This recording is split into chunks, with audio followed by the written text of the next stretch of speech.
Hai Infoliters, selamat datang kembali di YouTube channel kami Smart Literacies for a Better Life. Pada segmen interview kita kali ini, kita sudah kedatangan narasumber. Beliau adalah pengajar di program studi teknologi pangan Universitas Pelita Harapan. Halo Ibu, selamat datang di channel kami. Terima kasih sudah memenuhi undangan kami. Apa kabarnya Ibu? Sehat-sehat. Bu Ratna merupakan seorang dosen yang telah mengabdi selama 19 tahun ya Bu? Betul, ya? betul. Ya. Cukup lama Bu, ya. Dari 2002 hingga 2021 ya, sekarang betul. ya Bu ya. Ya. Pada pendidikan S1 di Institut Pertanian Yogyakarta dan pendidikan S2-nya di UPH. Beliau juga tergabung dalam keanggotaan PATPI, Perhimpunan Ahli Teknologi Pangan Indonesia. Kita ingin membahas mengenai kuliner sehat penguat imun. Berbicara mengenai kuliner, pasti angan kita langsung akan dibawa ke makanan, ya, ke produk makanan. Dan sedangkan ketika kita membicarakan tentang imun, pasti kita akan langsung dibawa ke pada saat sekarang ketika dunia sedang dilanda COVID-19. Apakah ada kaitannya antara kuliner dengan imun? Sebenarnya yang disebut kuliner itu apa Bu? Apakah hanya makanan saja atau bagaimana Bu? Kalau berdasarkan KBBI ya, berkaitan dengan kuliner itu adalah olahan makanan. Tapi secara garis besar, kuliner itu adalah proses dari pengolahan makanan tersebut dari bahan baku menjadi produknya sendiri, selain produk makanannya. Tetapi tidak hanya makanan, termasuk di dalamnya itu adalah makanan dan minuman. Jadi secara keseluruhan dari proses bahan bakunya sampai menjadi suatu produk itu adalah kuliner. Ya, begitu. Berarti bukan hanya makanan saja dan atau minuman saja, tetapi bahkan prosesnya pada saat membuat itu pun sudah dinamakan kuliner ya Bu betul, ya. Ya. Bertanya lebih jauh nih Bu, apakah ada kaitannya antara kuliner dengan imun?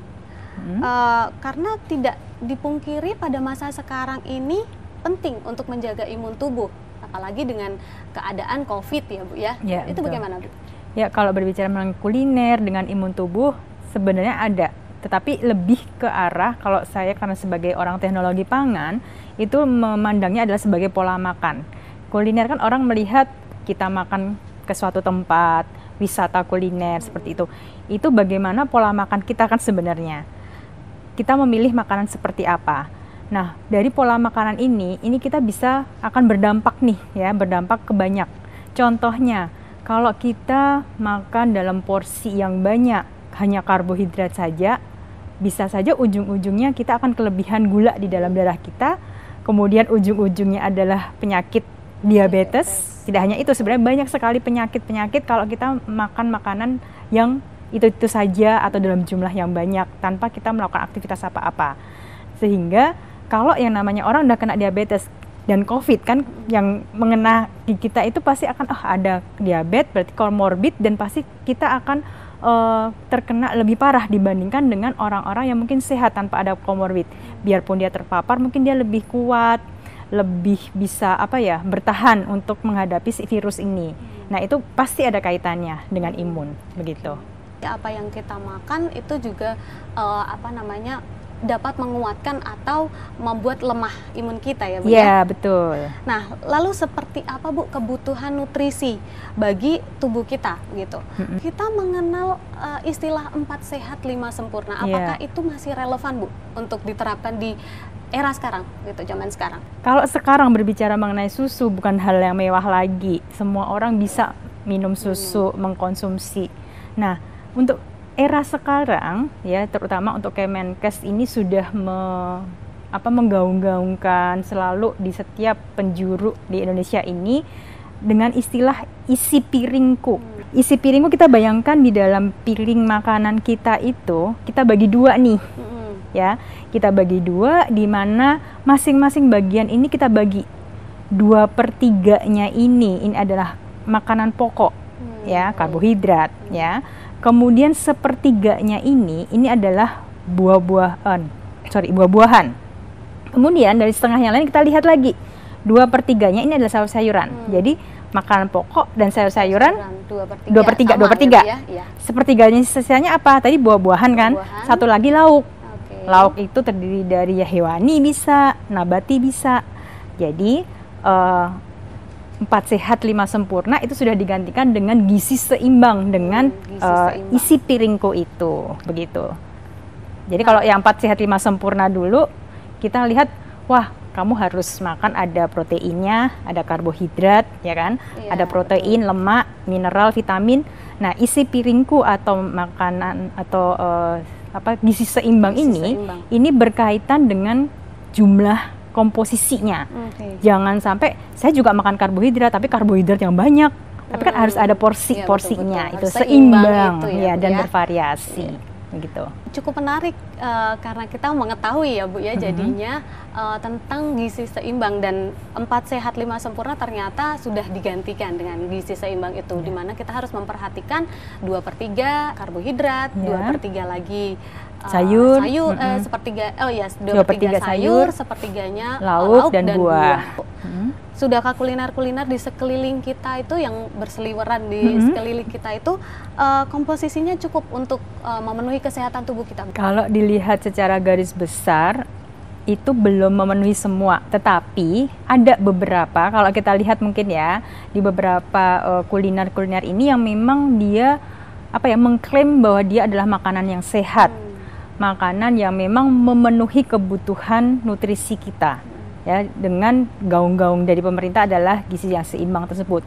Tetapi tidak memungkiri juga bahwa ada beberapa tempat-tempat makan, ada beberapa kuliner itu yang memang dia banyak karbohidratnya, dia gulanya tinggi, kemudian kadar garam tinggi, itu banyak. Apalagi anak-anak zaman now sekarang itu seneng banget nih minum-minuman yang manis-manis. Nah, jadi saya katakan tidak 100%, tetapi masih ada yang peduli tentang hal ini, begitu. Tadi PR kita semua, terutama kami yang di teknologi pangan nih, ya PR bagaimana memberikan edukasi kepada masyarakat, begitu. Apakah dampak yang timbul apabila kita salah memilih kuliner, begitu, yang tidak sesuai dengan gizi seimbang? Oke, dampaknya itu pasti ada ya. Kita itu harusnya memang kebutuhan nutrisi di badan kita butuh karbohidrat, protein, vitamin, mineral, ya, serat, itu kita butuh.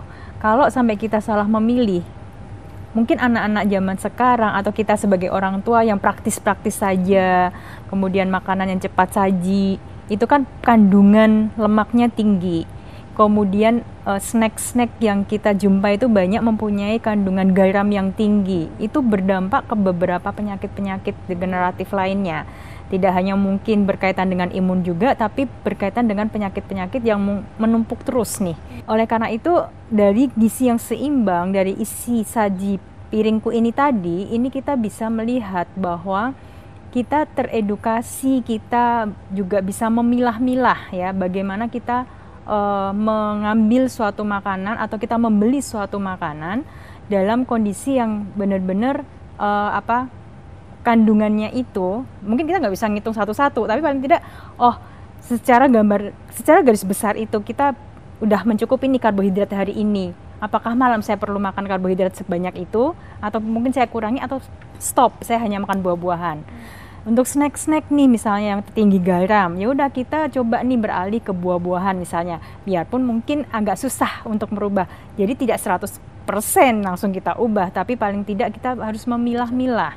Ya, mana yang baik buat kita, mana kecukupan yang seharian ini kita konsumsi, begitu. Jadi seperti itulah yang dari diri kita sendiri ini solusinya. Kita harus tahu apa yang kita makan hari ini, apa yang kita konsumsi hari ini. Terlebih nih ibu-ibu, kalau kita tidak membeli dari luar pun, kita memasak sendiri pun, mungkin karena saya sebagai teknologi pangan yang mengajar mengenai processing, yang perlu diperhatikan adalah proses yang minimal.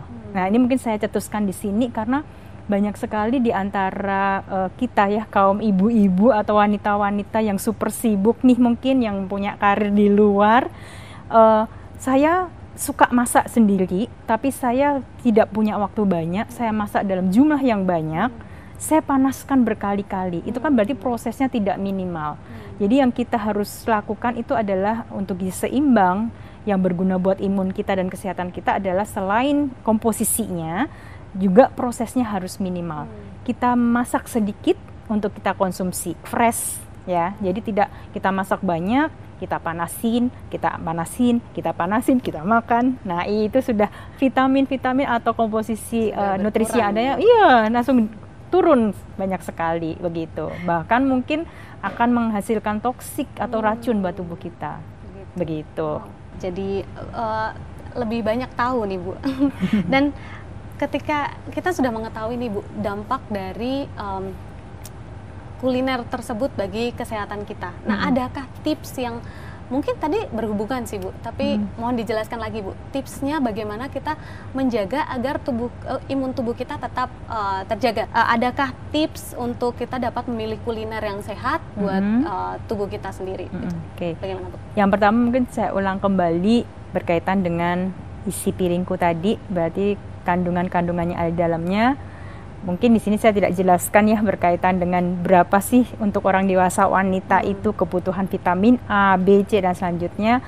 Mungkin bagi semuanya bisa baca nih ya di Understanding Nutrition nih ya, karya Whitney nih.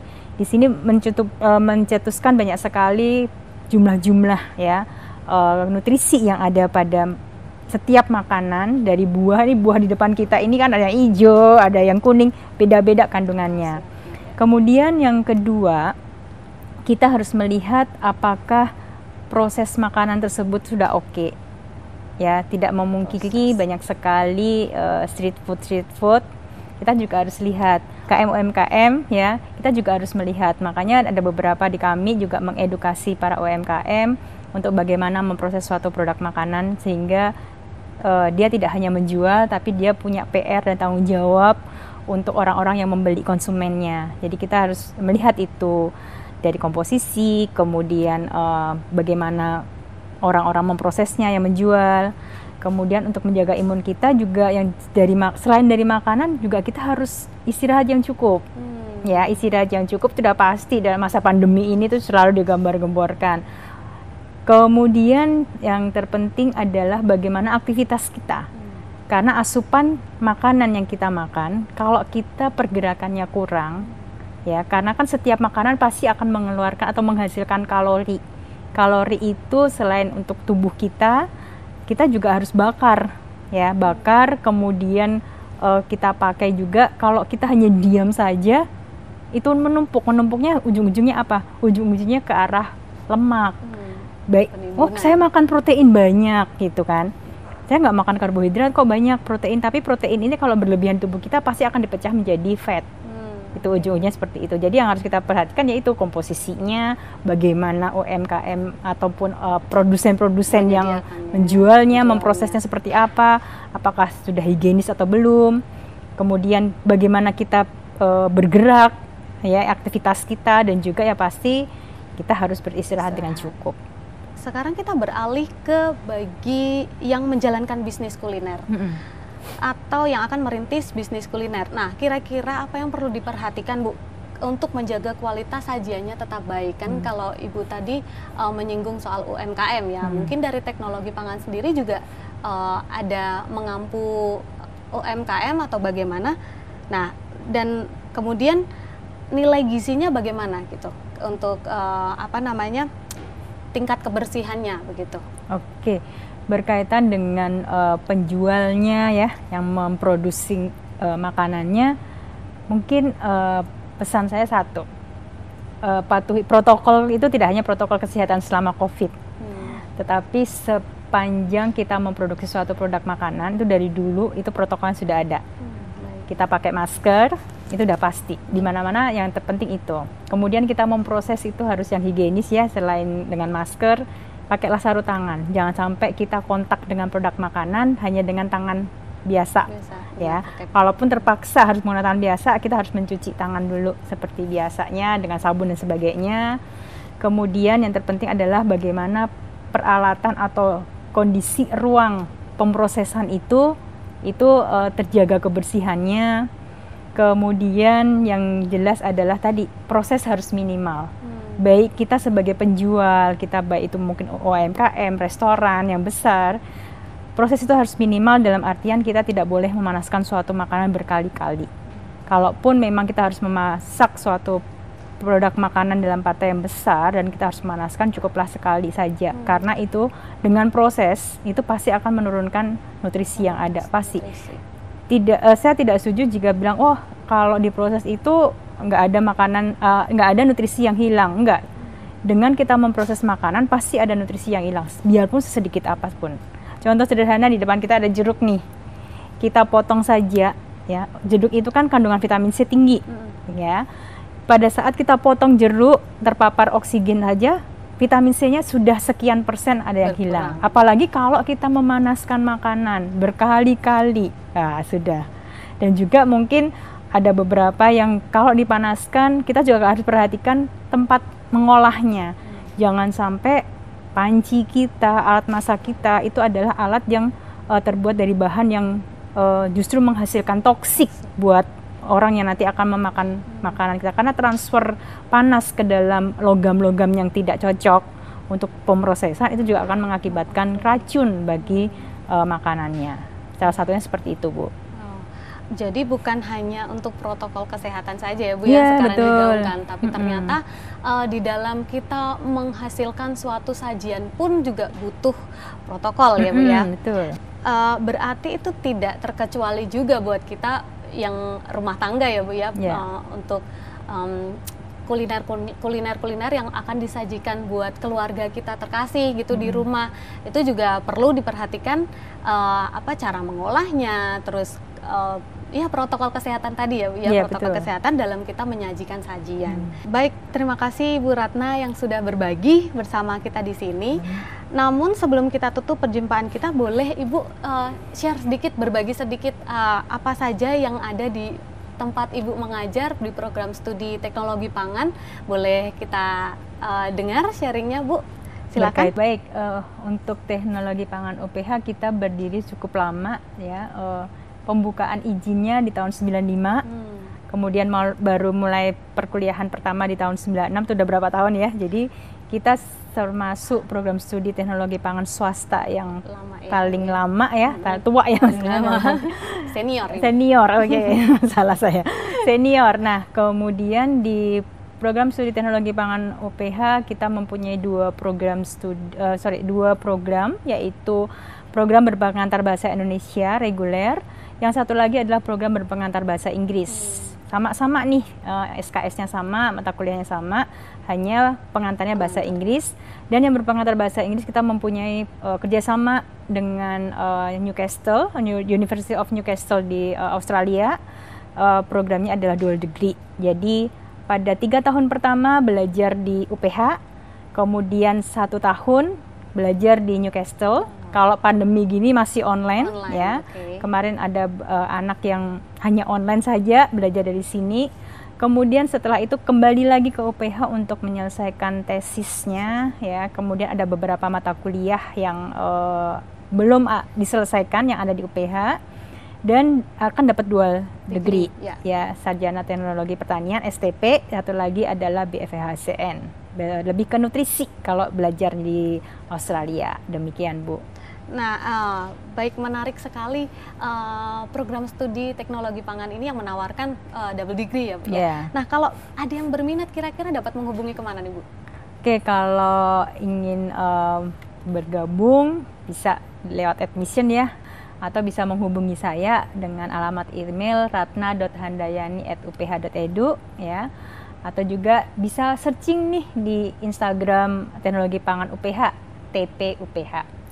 Baik, jadi pastikan InfoLiters untuk memenuhi kebutuhan gizi sesuai dengan yang telah dipaparkan tadi ya, dengan memperhatikan keseimbangan takarannya masing-masing sesuai dengan isi piringku.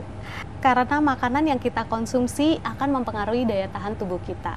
Ann Wigmore, seorang pencipta dan pengembang The Living Foods Lifestyle, mengatakan makanan yang Anda makan bisa menjadi bentuk obat yang paling aman dan paling kuat, atau bentuk racun yang paling lambat.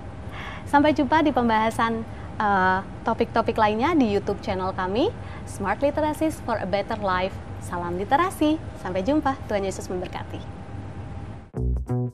Untuk informasi mengenai topik hari ini, ada 7 sumber tercetak yang terdapat di gedung perpustakaan. serta sumber-sumber online seperti e-book dan e-journal yang bisa diakses di library.uph.edu. Ada lebih dari 5.000 e-book dan lebih dari 88.000 e-journal tentang topik hari ini. Terima kasih sudah menyaksikan bincang-bincang hari ini. Selain informasi yang Infoliters saksikan tadi, Infoliters juga dapat melihat sumber-sumber referensi lainnya yang bisa diakses di Perpustakaan Johannes Kuntoro. Silakan kunjungi website kami di library.uph.edu.